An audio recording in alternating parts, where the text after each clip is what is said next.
Bapak Kepala SMP Negeri 2 Tanjunganom, yang kami hormati Bapak, Ibu, guru, dan staf karyawan SMP Negeri 2 Tanjunganom. Pertama-tama marilah kita panjatkan puji syukur kehadirat Allah Subhanahu wa Ta'ala, yang mana atas berkat rahmat serta hidayah yang berlimpahkan sehingga kita bisa berkumpul di tempat ini dalam keadaan sehat walafiat. Amin ya rabbal alamin.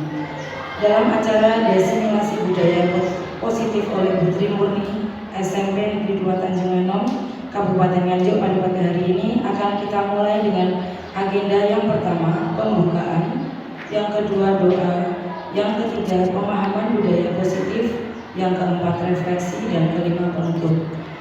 Marilah kita buka pada acara pagi hari ini dengan bacaan Al-Quran. Bila tafaqat Rasulullah sallallahu alaihi wasallam.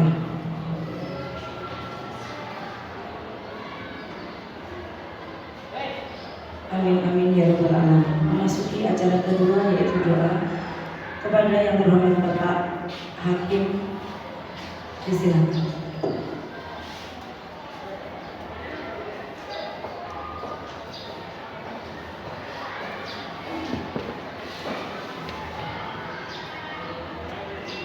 Assalamualaikum warahmatullahi wabarakatuh.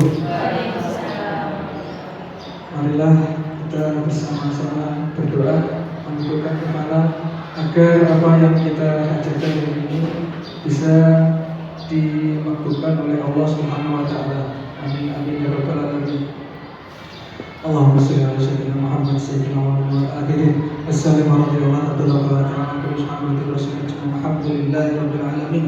Hamdan syakirin, hamdan na'imin, hamdan ya'udhu ni'amahu yukahi majidah.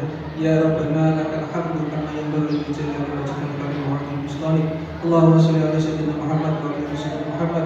Allahumma a'inna ala dzikrika wa syukrika wa husni ibadatik. Allahumma salamatan fid din wa afiyatan fil jasadi wa ziyadatan fil 'ilmi wa barakatan fil rizqi wa tawbatan qabla al-maut wa rahmatan indal maut wa maghfiratan ba'dal maut. Allahumma hawwin 'alaina bi sakaratil maut wa najjatna minan nar wa ba'dal hisab. Rabbana la tuzigh qulubana ba'da idh hadaytana wa hab lana min ladunka rahmah innaka antal wahhab.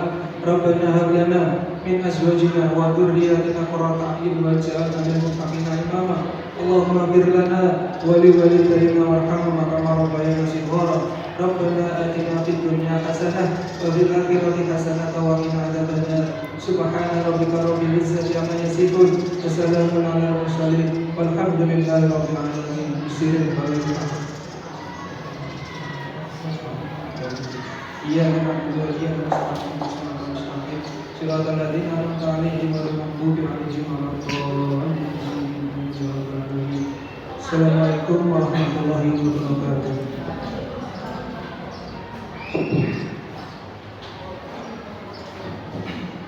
Terima kasih disampaikan. Memasuki acara berikutnya yaitu pemahaman budaya positif oleh Putri Murniawati SPD. Dari beliau disilakan.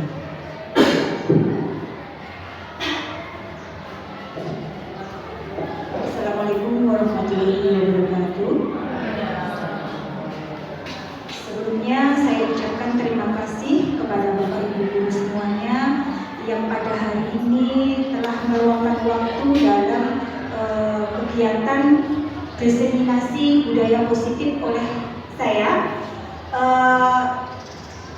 Saya di sini akan memaparkan aksi nyata.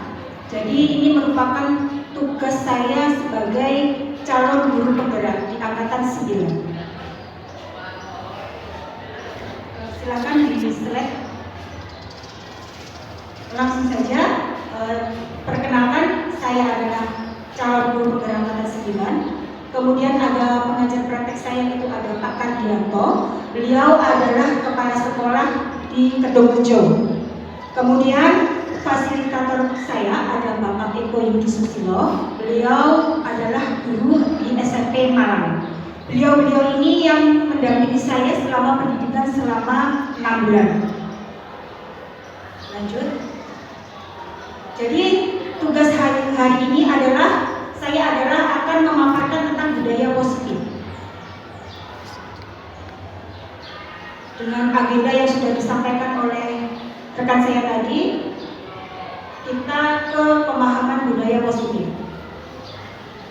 Nah, capaiannya atau tujuannya yaitu yang pertama adalah pemahaman mengenai konsep budaya positif yang di dalamnya nanti ada teori, motivasi perilaku manusia, kemudian ada motivasi internal dan eksternal, kemudian ada keyakinan kelas, hukuman dan penghargaan, kemudian ada 5 kebutuhan dasar manusia, 5 posisi kontrol guru, dan segitiga restitusi. Diharapkan juga kita nanti bisa menerapkan strategi disiplin positif yang memerdekakan murid untuk menciptakan ekosistem sekolah yang aman dan berpihak pada anak. Kemudian yang terakhir yaitu bersifat reflektif dan kritis terhadap budaya di sekolah dan senantiasa mengembangkan sesuai kebutuhan sosial dan emosional murid. Agar tidak tegang Bapak Ibu Guru, kita speaking sejenak. Mohon berdiri. Kita sadar saja ya Bapak Ibu Guru, kita di sini sama-sama belajar. Saya juga belajar. Kebetulan saya lebih dulu mendapatkan materi, jadi di sini saya berada di depan. Bukan berarti saya lebih pandai, lebih pintar, tapi kita sama-sama belajar. Gitu ya? Ya. Sekarang coba kita akan bermain tepuk. Kalau saya bilang tepuk 1, berarti coba tepuk 1. Kemudian tepuk 2, ya, kanan, kiri. Terus kalau tepuknya 3, kanan, tengah, kiri. Itu ya. Kalau tepuknya 4, 1, 2, 3, 4. Jadi kanan, kiri. 2, kanan 4. Kalau 5, gimana kalau 5? Ya, 2, 1, 2. Kalau 6? Kalau 6 ini 3, ini 3. Kalau 7? 3. Nah, bisa ya. Oke, kita coba ya. Tepuk 2. Oke, tepuk 5. Coba sebentar, kita samakan yang kanan dulu, baru ke kiri, biar sama. Kanan dulu ya. Oke, 5. Tengah. Tepuk 6. Tepuk 6 berarti banyak. Tepuk 5. Ya, tepuk 1, tepuk 3, tepuk 4, tepuk 5, tepuk 6, tepuk 7, tepuk 9. Belum ya ini ya. Ya, kalau tepuk 9 berarti bagaimana? 4. Oke, terima kasih Bapak Ibu, tepuk tangan untuk kita semuanya. Selanjutnya, kita langsung ke materi ya Bapak Ibu. Sekarang ada pertanyaan normatif. Kira-kira Bapak Ibu setuju atau tidak hukuman dapat mendisiplinkan anak? Setuju atau tidak? Setuju? Ada yang tidak? Yang tidak setuju angkat tangan. Bu Amel sama Bu Amel saja. Alasannya tidak setuju apa Bu Amel? Karena kalau hubungan itu nanti dapat apa ya, apa saya namanya, ya anak menjadi minder dan tidak percaya diri. Oke, terima kasih. Berarti semuanya setuju ya. Kemudian pemberian hukuman adalah dengan hal positif. Jadi memberi hukuman yang positif itu seperti membaca atau membersihkan halaman sekolah dapat meningkatkan disiplin anak. Setuju atau tidak? Setuju atau tidak? Jadi kalau memberi hukuman tetapi positif Setuju? Setuju? Oke. Berarti semuanya setuju ya? Nah, kemudian yang ketiga, memberi penghargaan dapat meningkatkan motivasi belajar anak. Setuju? Semua setuju? Bu Amel yang tidak setuju? Mungkin Bu Amel sudah pernah membahas materi ini ya? Oke, baiklah, nanti Bapak Ibu kita akan bisa menjawab pertanyaan itu nanti benar atau salahnya, setuju atau tidaknya setelah kita memahami materi pada hari ini. Di slide Bu Amel. Jadi materi pada hari ini nanti yang pertama nanti adalah disiplin positif dan nilai-nilai kebajikan universal. Kemudian yang kedua teori motivasi, hukuman dan penghargaan. Kemudian ada keyakinan kelas, kebutuhan dasar manusia dan dunia berkualitas. Kemudian ada restitusi 5 posisi kontrol dan restitusi segitiga restitusi. Untuk materi yang pertama yaitu disiplin positif dan nilai-nilai kebajikan universal. Nah, sekarang Bapak Ibu coba kira-kira menurut pemahaman Bapak Ibu guru selama ini apa makna dari disiplin itu? Ada yang ingin menjawab? Disiplin itu yang bagaimana sih? Ya, Bu Isti? Mungkin bisa siswa mematuhi peraturan sekolah. Ya, mematuhi peraturan yang ada di sekolah. Mungkin ada jawaban lain? Disiplin itu apa? Apa? Peraturan tata tertib. Oke, mungkin yang lainnya? Baiklah, untuk jawaban itu nanti kita bisa menjawabnya setelah materi selanjutnya. Nah, Bapak Ibu, ternyata makna disiplin itu artinya adalah belajar. Jadi selama ini kita menganggap disiplin itu selalu berkaitan dengan hukuman, ya kan, mentaati peraturan sekolah dan sebagainya. Ternyata disiplin itu artinya belajar. Nah, jadi siswa ketika dia disiplin, sebenarnya mereka ini sedang berproses untuk belajar lebih baik. Nah, tugas kita sebagai guru bagaimana? Nah, kita menuntut mereka untuk lebih baik. Gitu ya? Jadi budaya dan makna disiplin itu berubah, sesuatu yang dilakukan seorang pada orang lain itu untuk mendapat kepatuhan. Kecenderungannya umum itu adalah menghubungkan disiplin itu dengan ketidaknyamanan. Jadi selalu berhubungan dengan hukuman. Jadi kalau siswa yang tidak disiplin pasti akan mendapatkan hukuman. Seperti itu ya. Lanjut. Nah, apa disiplin positif itu? Disiplin akan diri sendiri yang memiliki motivasi internal. Jadi motivasi itu ada dua Bapak Ibu. Yang pertama adalah internal, itu dalam diri kita sendiri. Dan yang kedua adalah eksternal dari luar. Sebagai contoh, kita sering melihat siswa kita yang berangkat sekolah itu terlambat. Ya, nah motivasinya kadang itu berbeda-beda. Kadang anak itu berangkat lebih awal, itu motivasinya karena dia supaya tidak mendapat hukuman, tidak disetrap di depan. Nah, itu kira-kira eksternal atau internal? Eksternal, karena motivasinya bukan dalam dirinya. Nah, tetapi kalau dia memang berangkat pagi karena sudah ada dalam dirinya, berarti kan sudah dia memiliki motivasi dari dalam diri untuk menghargai diri sendiri. Begitu ya?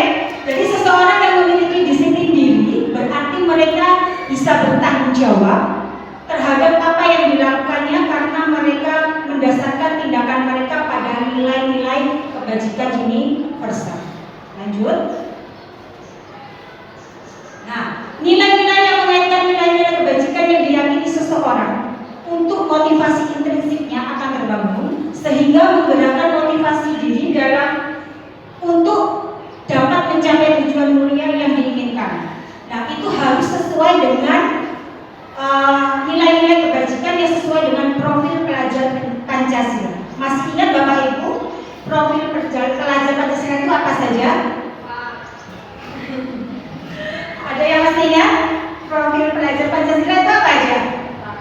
Ya, beriman dan bertakwa kepada Tuhan Yang Maha Esa.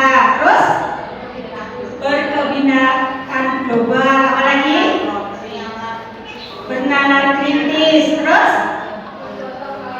gotong royong, terus kreatif. Oke, lanjut Bu Amel. Nah, ini nilai-nilai kebajikan yang sesuai dengan profil pelajar Pancasila, yaitu beriman bertakwa kepada Tuhan Yang Maha Esa dan berakhlak mulia, mandiri, bernalar kritis, berkebinekaan global, bergotong royong dan kreatif. Lanjut. Nah, sekarang kita ke motivasi, hukuman dan penghargaan.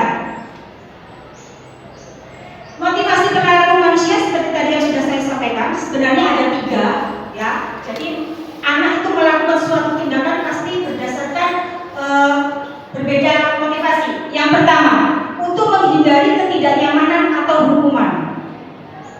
Yang kedua, untuk mendapatkan imbalan atau penghargaan dari orang lain. Yang ketiga, untuk menjadi orang yang mereka inginkan dan menghargai dirinya sendiri atas nilai yang telah mereka percaya. Jadi contohnya seperti ini Bapak Ibu. Misal siswa itu tidak mengerjakan tugas dari Bapak Ibu guru. Ketika anak tidak mengerjakan tugas, kemudian dia mengerjakan tugas itu karena takut dihukum oleh ibu guru atau Bapak Ibu guru, maka dia motivasinya apa? Iya, dia menghindari ketidaknyamanan. Tetapi ketika motivasinya karena ingin mendapat nilai yang bagus, ya, karena dia ingin mendapatkan penghargaan. Kemudian kalau motivasinya itu karena dia ingin pintar, saya harus bisa mengerjakan tugas ini supaya saya bisa memahami materi itu. Nah, itu termasuk menghargai dirinya sendiri. Motivasinya memang dari dalam diri. Lanjut. Nah, sekarang perhatikan teori motivasi perilaku manusia. Kira-kira untuk menghindari ketidaknyamanan atau hukuman itu internal atau eksternal? Internal atau eksternal? Eksternal, karena dia takut dihukum, gitu kan? Motivasinya nanti ditakut dihukum oleh Bapak Ibu. Eksternal. Kemudian untuk mendapatkan imbalan dari orang lain. Eksternal, karena dia ingin dapat nilai yang bagus. Kemudian untuk menghargai diri sendiri. Internal. Jadi nanti yang lebih baik itu adalah motivasi itu harus dari dalam dirinya atau internal. Lanjut. Nah, ini. Nah, sebaiknya hindari hukuman dan pemberian penghargaan yang berlebihan agar meminimalisir motivasi eksternal dalam diri peserta didik. Jadi lebih baik kita itu sekarang itu menghindari hukuman, ya, menghindari hukuman. Karena hukuman dan penghargaan itu dampaknya pengaruh jangka panjang dan jangka pendek. Maksudnya begini, jadi ketika kita mendapatkan penghargaan, jangkanya itu adalah jangka pendek. Suatu saat ketika kita tidak mendapatkan penghargaan itu, kita akan melakukan hal tersebut, tidak mengulangi kesalahan kita. Seperti itu. Kemudian penghargaan itu menghukum, penghargaan mengurangi ketepatan, penghargaan itu tidak efektif, dan penghargaan merusak hubungan. Lanjut.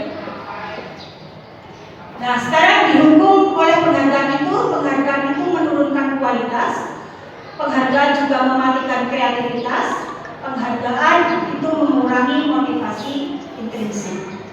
Jadi Bapak Ibu guru itu seringnya bagaimana? Memberi penghargaan di kelas? Ya. Jadi penghargaan itu baik sebenarnya, ya. Sebenarnya menurut saya baik, tetapi ternyata efeknya juga tidak baik. Lanjut. Bagaimana kalau memberikan apresiasi Bapak Ibu guru? Ketika kita di kelas ada anak yang memahami materi kita kan senang kan? Oh,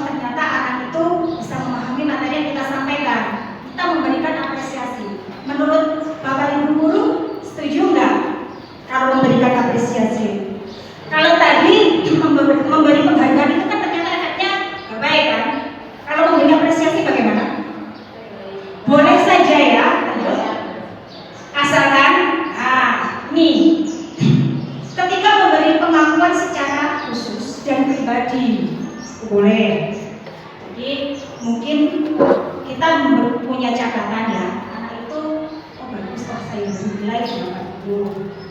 Saya itu juga begitu. Ketika anak-anak pada saat pelajaran matematika, dia itu aktif maju ke depan, saya pasti memberi apresiasi dengan menambah nilai. Gitu.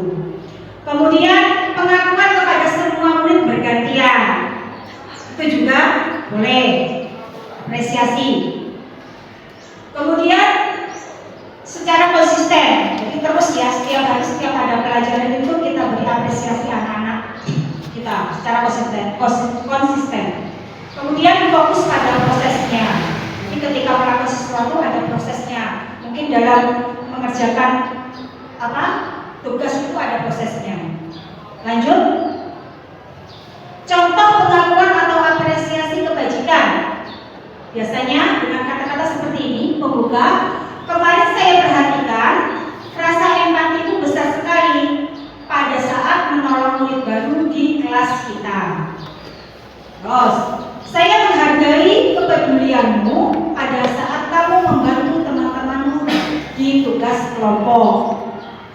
Kemudian terima kasih untuk rasa tanggung jawabmu pada saat kamu memungut kertas yang berserakan di lantai. Itu bentuk apresiasi. Jadi tidak harus dengan nilai. Apakah hukuman dan konsekuensi itu sama Bapak Ibu? Hukuman dan konsekuensi itu apakah sama? Bisa menjawab, mungkin memberikan pendapat. Musriyati, hukuman dan konsekuensi itu sama enggak? Tidak sama. Pak Nurwalis, hukuman dan konsekuensi hampir mirip.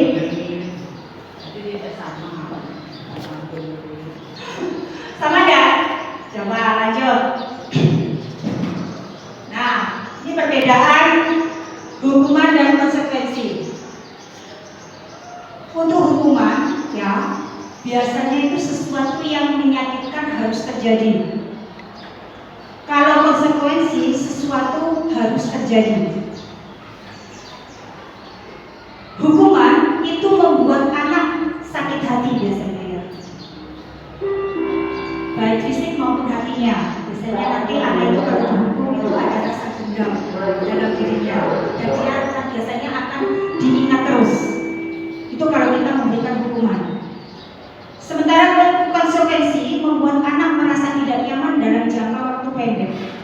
Jadi konsekuensi ini juga dampaknya ada dampaknya gitu. Kemudian hukuman itu anak membenci kedisiplinan.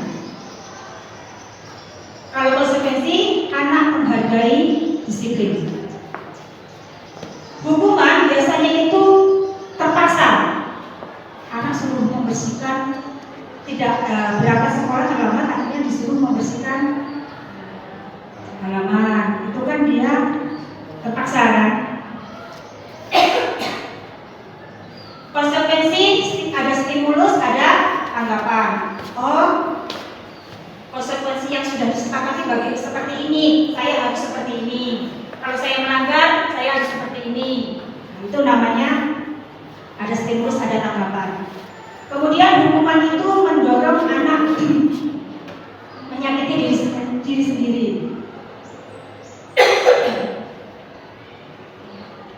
Kemudian kalau konsekuensi mendorong anak agar mudah menyesuaikan diri. Hukuman konsep dari yang buruk, kemudian konsekuensi konsep dari hal yang baik. Hukuman anak belajar untuk menyembunyikan kesalahan. Jadi dia agar tidak dihukum itu dia berusaha untuk misalkan menipu gurunya, terus kemudian dengan alasan apa? Saya di rumah seperti ini agar dia tidak dihukum. Tuh. Kalau konsekuensi anak belajar untuk mematuhi peraturan. Hukuman itu membuat anak marah, rasa bersalah, dipermalukan, merasa tak dihargai. Itu biasanya perasaan-perasaan yang timbul ketika anak dihukum.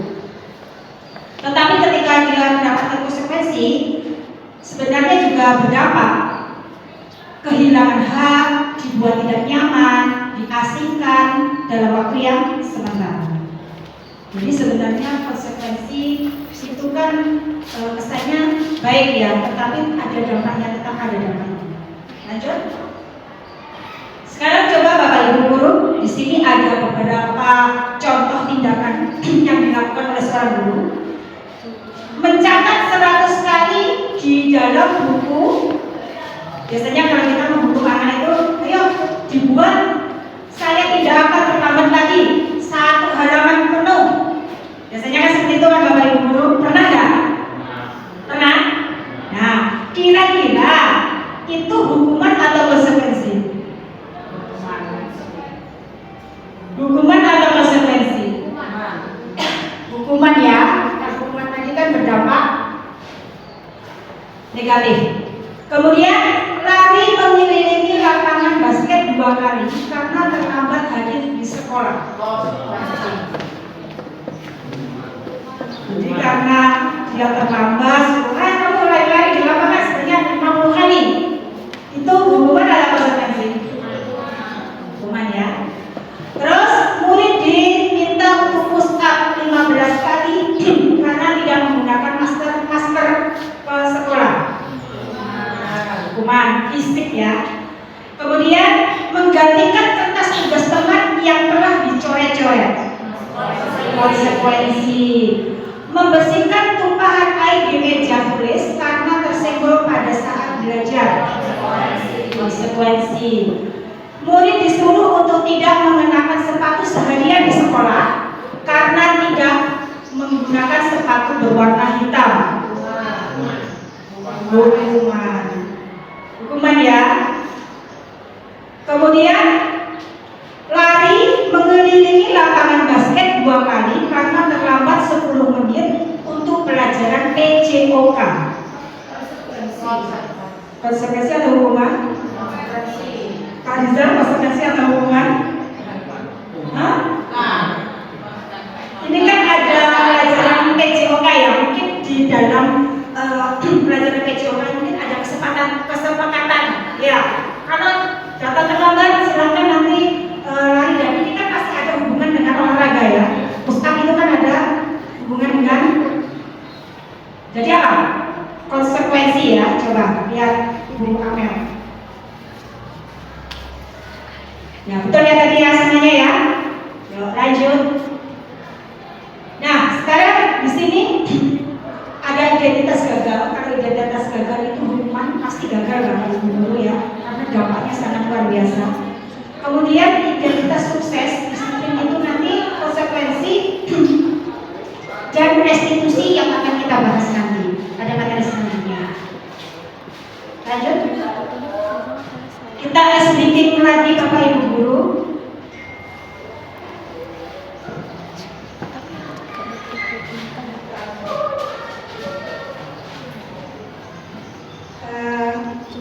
Maaf saya yang pegang kendali ya. Ini sedikitnya nanti kita banyak-banyak poin ya. Jadi ini ada tim Hore dan ini ada tim Hura. Oke.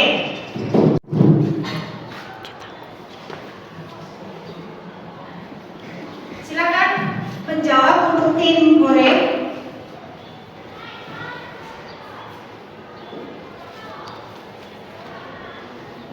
Hore, silakan dijawab pertanyaannya.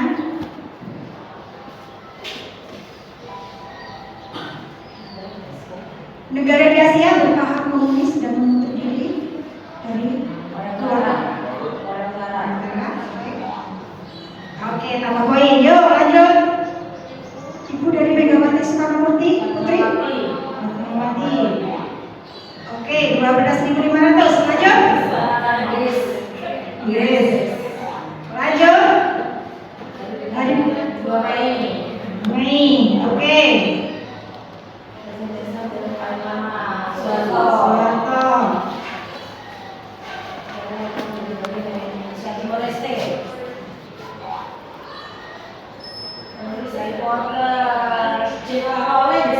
J.K. Rowling.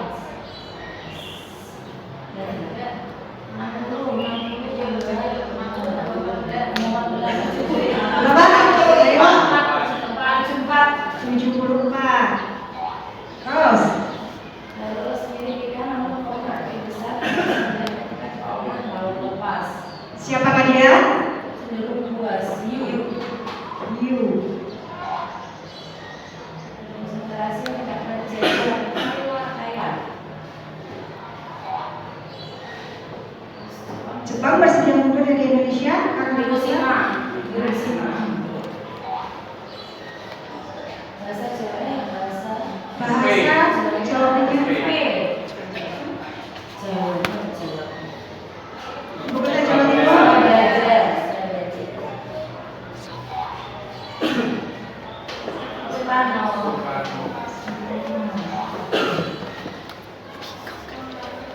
Ya sudah. GR sudah. Terus lanjut. Julukan kota Palembang. Pempek. Iya. Berapa ada poinnya? 1. Terus semuanya ya. Dapat 2.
Bapak Ibu boleh sambil makan ya.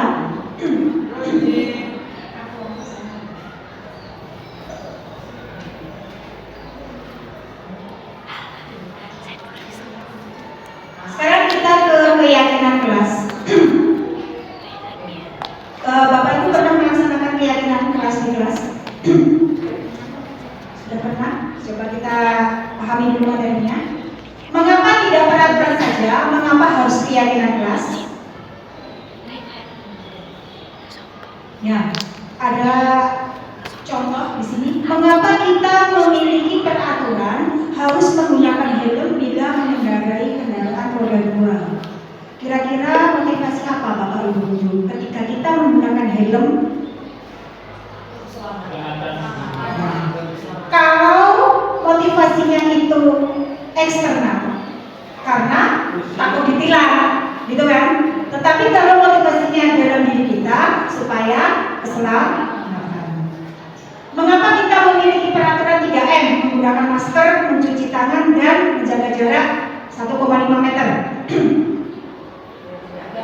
Ya, untuk kesehatan ya. Kemudian mengapa kita memiliki peraturan harus datang tepat waktu pada saat mengikuti pelatihan? Ini seperti contoh, saya contohkan datang tepat waktu tadi ya. Kita akan mendalami materi ini selanjutnya buahnya. Nah, keyakinan kelas itu dibentuk untuk menertibkan siswa di kelas. Menertibkan di sini bukan berarti paksaan. Jadi keyakinan itu bukan suatu paksaan, namun lebih kepada tanggung jawab dari setiap siswa. Karena keyakinan kelas itu dibentuk secara bersama-sama dalam satu kelas itu. Maka dari itu sudah menjadi tanggung jawab para siswa untuk menaati tanpa ada paksaan. Kalau peraturan itu kan cenderung anak melaksanakan karena sudah karena sudah peraturan. Nah, cara membuat keyakinan kelas itu seperti apa? Yang pertama, siswa nanti kan pasti punya mimpi, dia punya angan-angan kelasnya itu bagaimana. Nah, kita disuruh menuliskan siswa itu keyakinan yang mereka inginkan.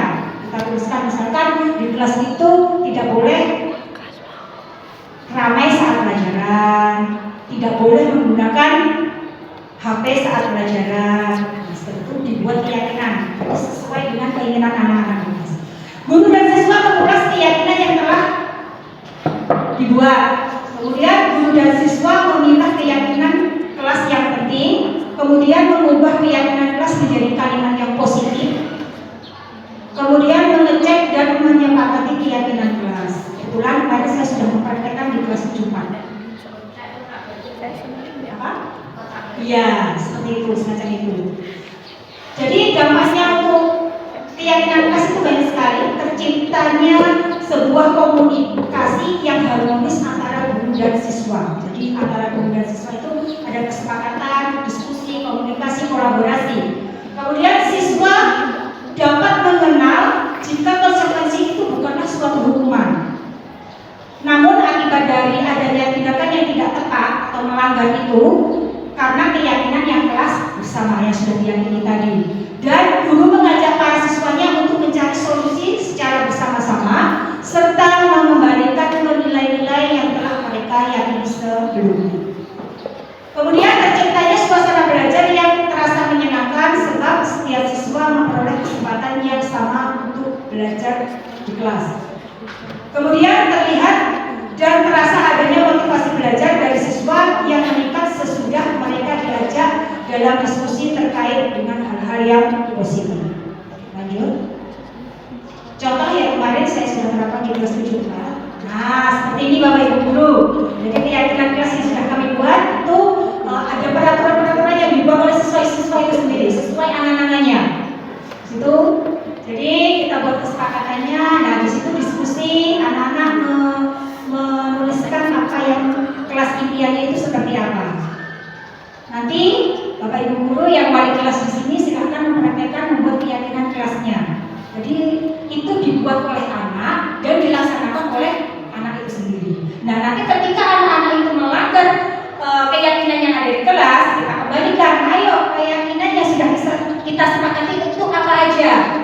Misalkan dilarang, misalkan berkata sopan. Misalkan ada keyakinan kelas seperti itu, berkata sopan. Berarti anak-anak yang suka miso, sopan, kita bisa kembalikan keyakinan. Ayo keyakinan kemarin bagaimana kalau tidak berkata sopan. Jadi seperti itu untuk membuat anak-anak itu bertanggung jawab atas apa yang telah dilakukan. Ya, nah, nanti ada diskusi, itu nanti kita ke materi restitusi. Jadi ketika ada masalah itu tadi, kita kembalikan ke keyakinan, itu menggunakan segitiga restitusi nanti di materi selanjutnya. Lanjut. Keyakinan itu contohnya yang bagaimana, membentuk karakter yang bagaimana, tanggung jawab, ada kasih sayang, menghormati orang lain, berkomitmen, keselamatan, kesehatan, bersabar, kesehatan, keamanan dan lain sebagainya. Ini sesuai dengan profil pelajar Pancasila tadi ya, dikembangkan dari situ. Lanjut. Nah, sekarang coba perhatikan, di sini ada peraturan. Selalu kembalikan buku ke tempatnya.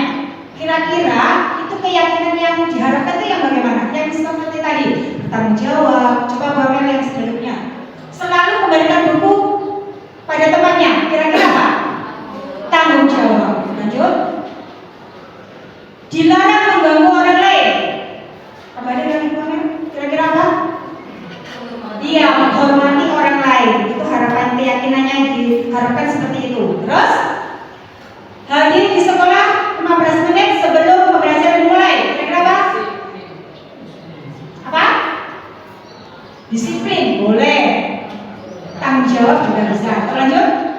Nggak usah dikembalikan bahkan dilarang melakukan kekerasan, keamanan, dilarang menggunakan narkoba, kesehatan, bergantian atau menunggu giliran, Sabar.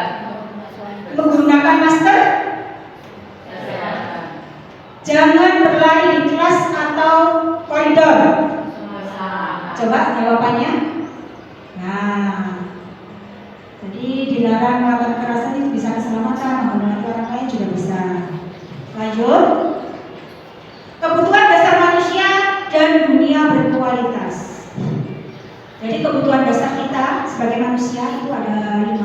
Survival itu untuk bertahan hidup. Kemudian ada power atau penguasaan. Kemudian ada freedom, kebebasan. Kemudian fun, ada kesenangan. Kemudian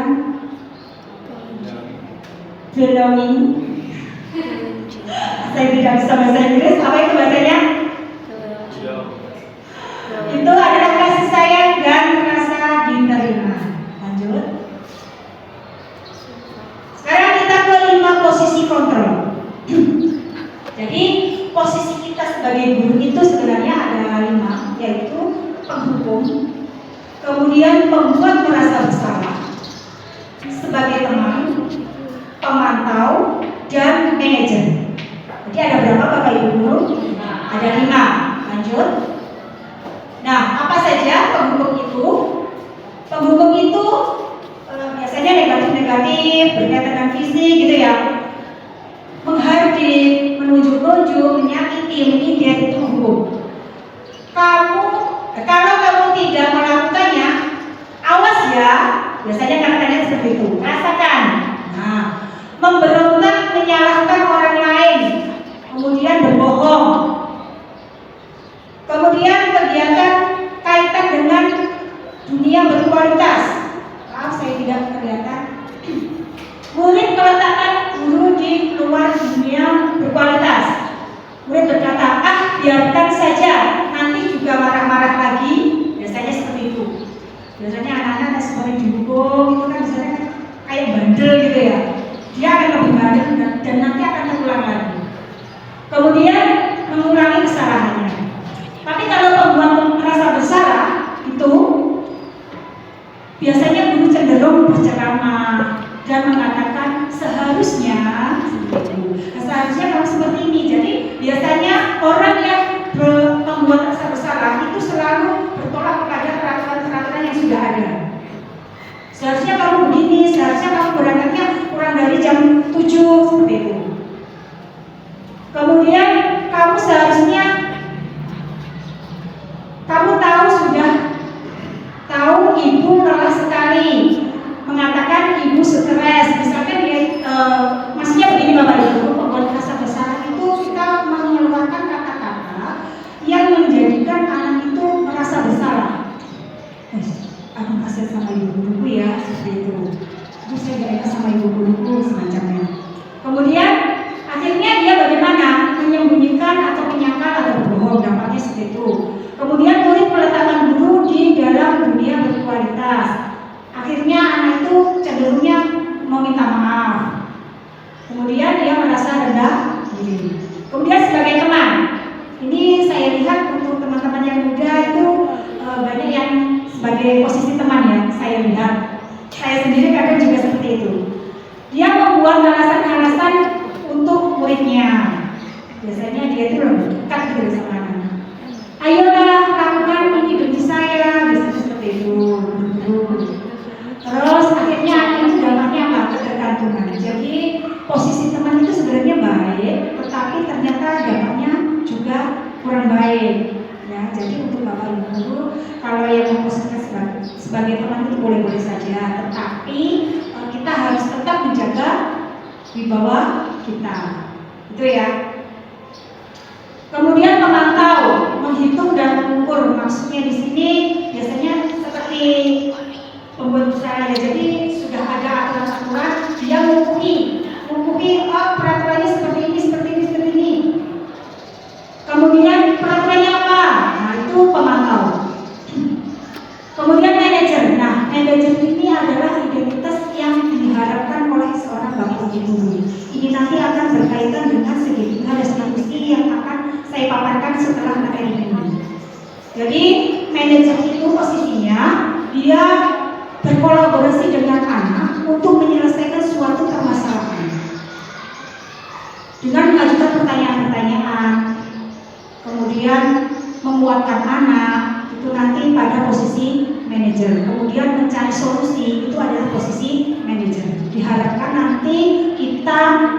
sebagai posisi manajer. Lanjut. Nah, sekarang ada pernyataan-pernyataan di sini. Saya kecewa sekali dengan kamu. Kira-kira siapa di antara 5 posisi tadi yang dengan mengatakan saya kecewa sekali dengan kamu? Posisi yang mana? Bu Amel, coba di awal. Nah, kan ada penghukum, pembuat rasa bersalah, kemudian ada teman, ada pemantau, ada manajer. Nah, selanjutnya Bu Amel, kira-kira saya kecewa sekali dengan kamu itu yang mana? Iya, membuat rasa bersalah. Terus kamu tidak pernah benar melakukannya. Penghukum. Ayo lakukan ini demi Bapak Ibu guru anak-anak sebagai teman. Apakah kamu mau mendapatkan sertifikat bintang hari ini? Pemantau. Bagaimana kamu bisa menyelesaikan masalah ini? Manajer. Jadi mencari solusi ya. Kamu selalu yang paling terakhir. Penghukum. Lanjut soalnya. Jadi itu tadi ya posisinya. Sudah paham Bapak Ibu guru? Nah lanjut. Nah sekarang mari kita merefleksi diri kita sendiri. Posisi kontrol apa yang selama ini Bapak Ibu laksanakan di sekolah? Jadi silakan masing-masing dari Bapak Ibu guru posisi mana? Kalau saya pribadi sebelum menerapkan saya materi ini, saya itu cenderung ke penghukum. Di sini ada Bapak Ibu kesiswaan, Pak Nurkolis, ada Pak Rizal. Nah, saya juga kesiswaan. Itu ternyata posisi menghukum itu tidak baik. Jadi saya itu selama ini saya akui saya sering sebagai penghukum. Nah, mungkin untuk kedepannya mungkin akan saya perbaiki lagi bahwa posisi yang benar itu yang mana Bapak Ibu guru? Sebagai posisi apa? Manager. Iya, sebagai manager. Coba Bu Eva, kira-kira posisi kontrol apa yang selama ini panjenengan sering terapkan?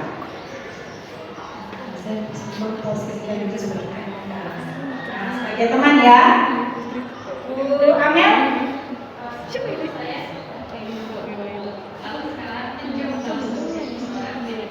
Oke, jadi dulu menghukum mencoba untuk manajer gitu ya. Untuk Bu Sriati, selama ini panjenengan posisinya kontrol sebagai apa? Pertama sebagai manajer, kemudian kalau ada kesulitan kita Oke, Bu Sriati ini luar biasa ya, sebentar lagi mau pensiun, pengalamannya pasti banyak sekali. Betul sekali Bu Sriati, posisi yang tepat itu adalah sebagai manajer. Kalau Pak Nurkolis, selama ini sama seperti saya kayaknya.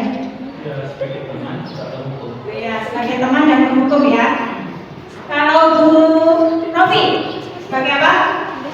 Selama ini sih sebagai pembuat rasa bersalah. Oh, pembuat rasa bersalah. Oke, saya kadang juga melakukan itu. Untuk Bu Isti, Kalau saya lebih menjadikan siswa sebagai teman saya. sebagai teman. Biasanya kalau teman-teman yang muda itu sebagai teman ya. Kalau Bu Tanti, Menjadikan siswa sebagai teman. oke, sebagai teman. Kalau Bu Panza sebagai kesiswaan biasanya sebagai apa? Kadang ada hubungan, kadang juga pakai teman. Oh iya, sama ya. Jadi rata-rata menghukum sebagai teman, buat rasa bersalah. Kalau Bu Yayu Mufrad ini sebagai seorang BK, mungkin berbagi pengalaman boleh? Kan sering menangani siswa-siswa bermasalah. selama ini yang saya tangani anak-anak itu dengan saya itu merasa sebagai sahabat, tempat curhat, tempat untuk menyelesaikan suatu masalah. Tapi kadang-kadang kalau melihat anak-anak itu masih cenderung untuk memberi hikmah. Maksud saya atau memberi hukuman itu biar tahu ini sebenarnya seperti ini untuk bisa membedakan antara berteman dan menghormati seorang yang berbeda. Kalau Pak Hakim? Kalau saya masih berusaha untuk menjadikan siswa itu menjadi teman. Oke, jadi ini untuk refleksi diri kita sendiri bahwa posisi kontrak itu yang sebaiknya adalah sebagai manajer. Karena pada saat kita melakukan sebagai posisi manajer, sebenarnya kita juga sebagai teman juga. Karena di dalam melakukan itu kita tidak boleh marah-marah, kita tidak boleh menghakimi, semacam itu. Tapi kalau kita hanya menjadikan posisi sebagai teman itu juga tidak boleh ya. Jadi harus ada solusi, harus ada pendekatan, harus ada alasan-alasan yang harus ditanyakan semacamnya. Lanjut. Kita sedikit lagi Bapak Ibu Guru supaya tidak jenuh ya, karena saya dari tadi mengoceh saja di depan. Oke, sebentar saja. Saya beri clue-nya itu bahwa bumi adalah bulat ya, bumi itu bulat. Oke, kalau 6 itu 1, kalau 10 itu 1, kalau 4 itu berapa? 4 itu berapa?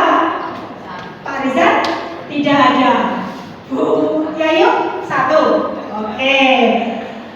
Saya tambahkan lagi. Kalau 66 itu 2, 100 itu 2, 88 berapa? Siapa yang bisa? 4. Berapa? 4. Sudah tahu yang belum? Pak Nurbalis? Berapa Pak Nurbalis? Belum tahu. Oke, saya bagi lagi.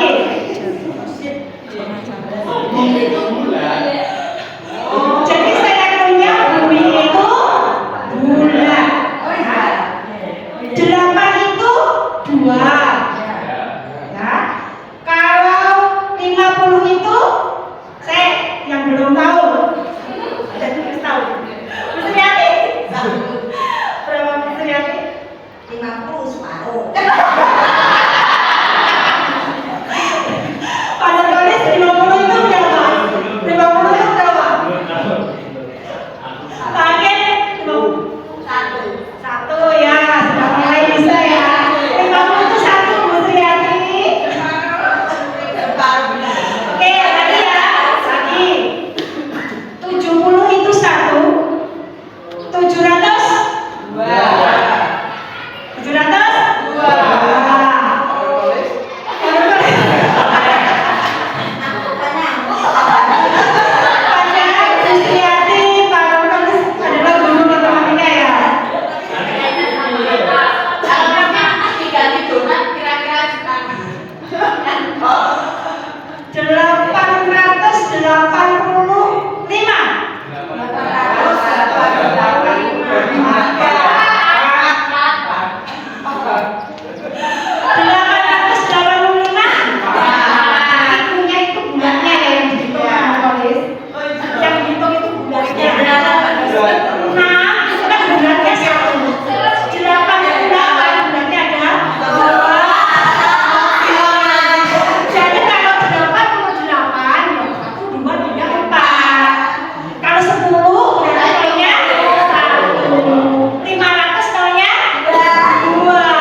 lanjut Bu Amen.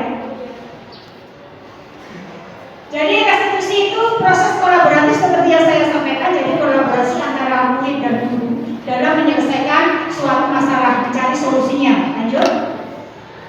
Nah, adapun 9 ciri-ciri restitusi bukan untuk menebus suatu kesalahan, namun belajar dari kesalahan, kemudian memperbaiki hukuman, tawaran bukan paksaan, jadi tidak dipaksa. Restitusi menuntut untuk melihat ke dalam diri, kemudian mencari kebutuhan dasarnya, kemudian mencari cara yang paling baik, kemudian fokus pada karakter bukan tindakan, kemudian fokus pada solusi dan mengembalikan murid kepada kelompoknya tanpa ada rasa bersalah. Lanjut. Nah, tahapan segitiga restitusi itu ada 3. Yang pertama adalah menstabilkan identitas, kemudian validasi tindakan yang salah, dan menanyakan keyakinan. Lanjut, ini segitiga restitusinya. Nah, menstabilkan identitas itu yang bagaimana mengubah identitas gagal menjadi identitas sukses. Kemudian berprinsip bahwa berbuat salah adalah hal yang manusiawi dan mempertahankan diri adalah hal yang paling penting. Lanjut. Biasanya kata-katanya seperti ini. Berbuat salah itu adalah hal manusiawi, tidak ada manusia yang sempurna. Jadi kita stabilkan dulu Bapak Ibu. Ketika ada permasalahan kita stabilkan dulu. Jangan langsung kamu salah. Nah, itu tidak boleh. Jadi kita stabilkan dulu, anak kita tenangkan terlebih dahulu. Lanjut. Ya. Kemudian validasi tindakan yang salah. Kita harus bisa memahami kebutuhan anak. Mungkin untuk menemukan cara yang paling efektif untuk memenuhi kebutuhan tertentu.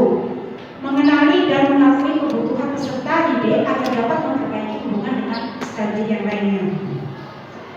Biasanya ini kita menanyakan alasannya anak itu berbuat salah apa.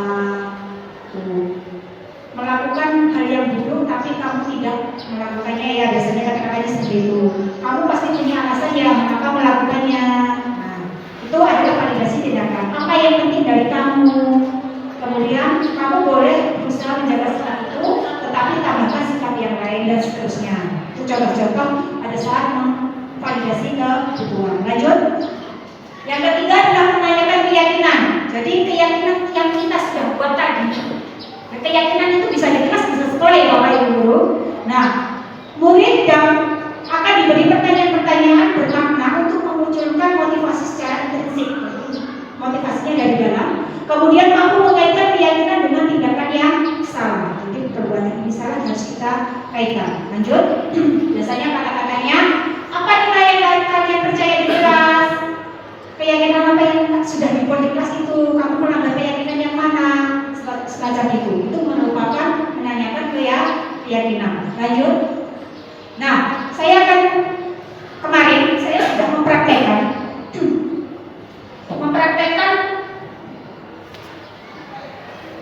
sebagai manajer dengan menggunakan segitiga restitusi.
Saya akan menggambarkan demonstrasi kontekstual modul 1.4 tentang budaya positif dengan menggunakan penerapan segitiga restitusi untuk menyelesaikan masalah di sekolah saya.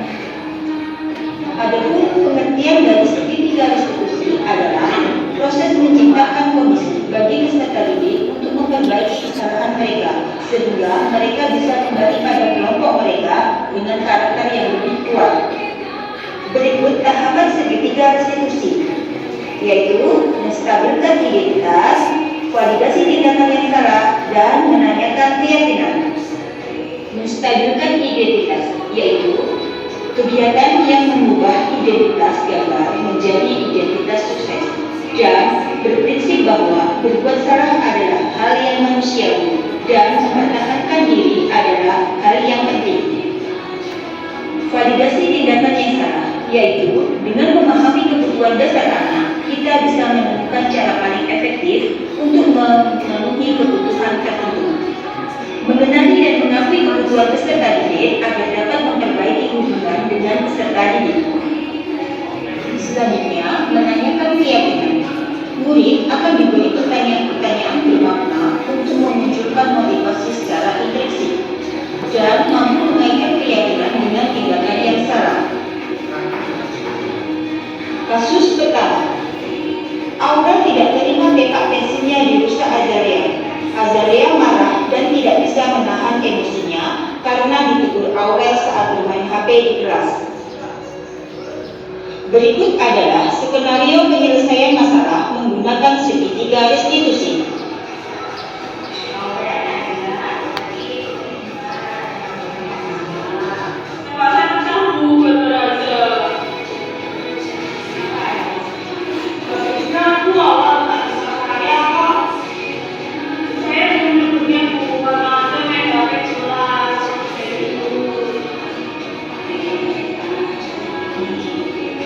Jadi di sini Bapak Ibu guru kita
Nah, perasaan saya setelah diskusi untuk menyelesaikan masalah bersama Ibu Tri Mulyawati yaitu sangat senang karena saya lebih jauh belajar untuk mengendalikan emosi dan saya bersabar juga.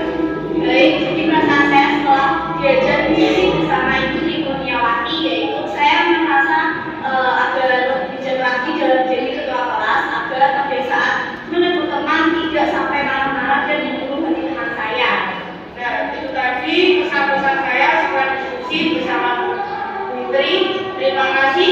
Sampai jumpa. Wassalamualaikum warahmatullahi wabarakatuh. Kasus kedua. Dimas beberapa kali membolos pelajaran matematika sehingga ketinggalan beberapa materi pelajaran. Berikut adalah skenario penyelesaian masalah menggunakan segitiga restitusi.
Assalamualaikum warahmatullahi wabarakatuh. Saya Dimas Delik dari 98. Perasaan saya setelah berdiskusi dengan Tri Mulyawati terhadap solusi tersebut, perasaan saya terasa lebih senang, lebih lega, dan lebih menyukai matematika tersebut. Dan dari sini saya akan memperbaiki kesalahan saya, dan dari diskusi tersebut saya mengakui bahwa kesalahan saya tersebut ada solusinya. Sekian, terima kasih. Wassalamualaikum warahmatullahi wabarakatuh. Demikian tadi pemakaran dari saya. Salam dan bahagia Bapak Ibu Guru Penggerak. Terima kasih. Wassalamualaikum warahmatullahi wabarakatuh. Semuanya, itu tadi contoh yang sudah saya terapkan pada saat menyelesaikan masalah dengan menggunakan segitiga restitusi dengan posisi manajer. Dari sini, dari apa yang sudah saya paparkan, ada pertanyaan Bapak Ibu? Ada pertanyaan? Ada? Semuanya sudah paham ya? Oke, baiklah. Nanti semoga kedepannya kita semua bisa menjadi Bapak Ibu guru yang lebih baik lagi. Apa yang kurang kita perbaiki kembali. Dengan teori-teori yang sudah saya paparkan tadi, sangat baik sekali Bapak Ibu guru. Oke, untuk sebelum kita akhiri, kita refleksi terlebih dahulu Bapak Ibu Guru. Silakan tuliskan hal baru apa yang mengubah paradigma panjenengan semuanya yang didapatkan dari materi tadi. Kemudian yang kedua, perasaan yang muncul selama mengikuti sesi ini apa. Kemudian saya ke depannya akan menjadi guru yang seperti apa. Silakan nanti dituliskan di sini ya, nanti ditempelkan di depan. Warna-warni putri nggak mau apa?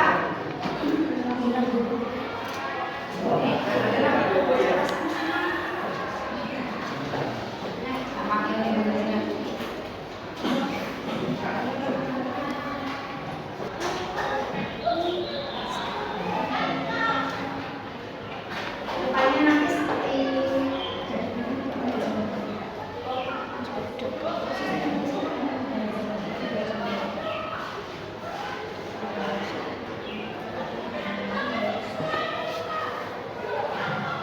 Bapak Ibu, silakan Bapak Ibu dulu, bila sudah bisa ditempelkan di depan.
Oke,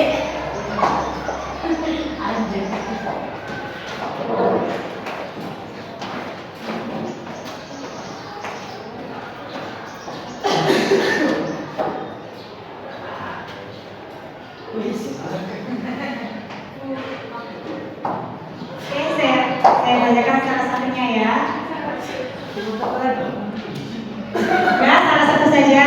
Jadi banyak sekali yang didapat, terutama yang berkesan adalah ternyata guru yang baik adalah sebagai pengontrol siswa yang berperan sebagai manajer. Betul sekali ya Bapak Ibu Guru. Jadi kedepannya kita belajar bersama-sama untuk posisi sebagai manajer.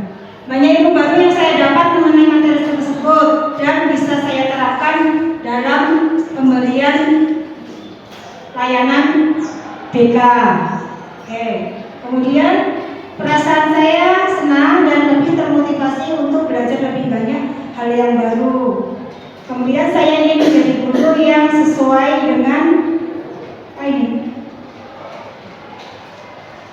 memfasilitasi kebutuhan peserta didik. Yang mengubah paradigma saya kepada siswa mengikuti destinasi hari ini yaitu jika guru menganggap siswanya sebagai teman, tapi alangkah baiknya jika menjadikan diri sebagai manajer kelas sehingga pembelajaran akan lebih baik. Oke, jadi semuanya sudah paham posisi yang baik untuk kita ya Bapak Ibu Guru. Jadi kedepannya kita sama-sama belajar. Oke, demikian tadi pemaparan aksi nyata saya destinasi budaya positif. Saya ucapkan terima kasih kepada Bapak Ibu Guru semuanya. Semoga ini bermanfaat untuk kita semua ke depannya dan untuk anak bangsa. Saya kembalikan kepada MC saya, Ibu Eva.